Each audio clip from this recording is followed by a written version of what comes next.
I think the environment has been... What we're saying is have a heart. We've got to be able to regenerate our There'll company. be people who are kind, people who are cruel, but that's life. You can be bigoted about Prudence. I'm fine with that.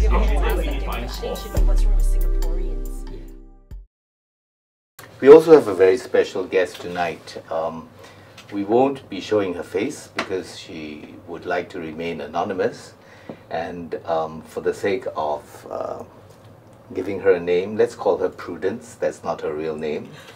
Her voice will also be altered, but it is important that we have somebody who has gone through a debt situation, a debt problem, to understand what they feel and what they go through, and she's going to share with us her story. Yeah, well, thank you for this opportunity. I'm really happy because when Credit Counselling started 10 years ago, I think I was one of the first one to jump on the bandwagon and reach out to them. So I don't know how to start saying it. It's just like yesterday when I realized that I got this debt.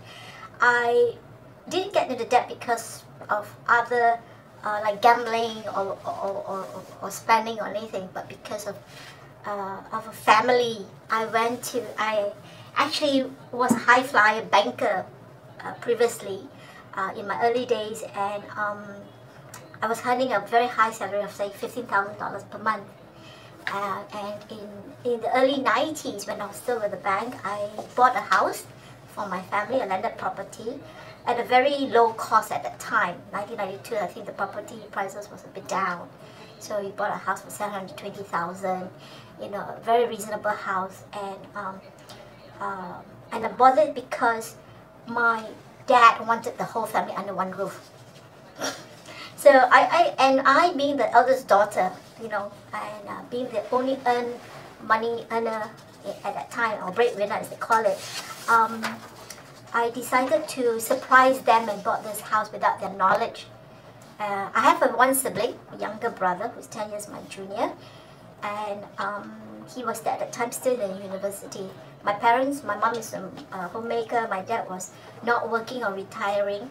So, so I went to buy this place, 1992, still working very well in the bank until 1997, the financial crisis came about. And I lost my job. I got retrenched, and there goes my high-flying pay. So, but I couldn't find another job because at that time, if you're back in 1997, 1998, that's where the emphasis by the government is all about graduates having a job, and companies are looking for people to employ graduates. So I only had an O-level background. So, so I was without a job for a while, but you know, I had this mortgage that I had to keep. So, at that time, if you all remember, the interest rate was extremely high. The mortgage that you pay now is $1,000 perhaps per month or something. That time I had to pay something like close to $4,000 for a mortgage. Okay, so How many percent was it? that time I think was it 7-8%, I think, back in the like 90s. So anyway, still wanting to keep the impression of having money and, you know, spending, you know, go clubbing or you know, having night out, fine dining kind of thing. Okay. You didn't have the income to maintain the lifestyle that you were used Yeah, to? but I had the credit cards to sort of, you know, to maintain that lifestyle for me in that sense. Until the second greatest recession was the SARS. That was it. That was the back burner because my company, the company I was working for, because at that time I was traveling around for business, decided to cut my salary by 50%. And that was it, because from 7,000 you only take back home 3,500. That's, you can't pay the mortgage, you can't do anything at all with it, you can't even barely keep anything. So finally, you know, I still try to, you know, make way, you know, take from one credit card, you know, using the credit facility to pay the other. You were rolling your credit. Yeah, rolling, and then it snowballed. I only had about something like, I think at that time was about 80 or 60,000 or something, and then become to 180,000 by the time I... Over what period? Oh, during that 2-3 years period. It ballooned to what? Okay. Because don't forget... 3 times over the 3 years. Yeah, correct.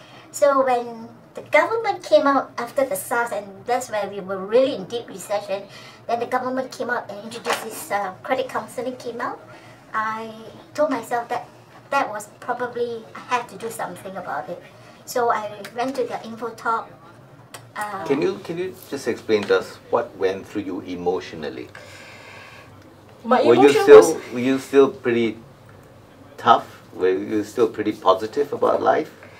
One time I broke down, it was like the whole situation came. I actually did thought of going and to the sea and just walking towards the sea and you know, just say that's it. You know what you said earlier on about taking their lives, and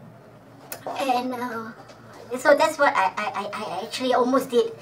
But then... Was that just a passing thought, or were you serious about it? I was serious about it, actually. Very, very serious. But I was very blessed because I am also a Christian, and I had a very good church friends that I call up, and my sort of, at that time, the deacon, sort of talk me out of it and counsel me and tell me, talk to me about it. And I sort of like say, okay, I say, it's no point even if I were to do and take my life, it doesn't solve any problem. It gives even more headaches to my parents or even to the family.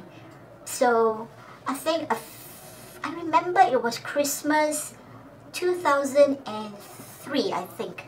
2003, that Christmas, that was the time when that I wanted to walk into the sea.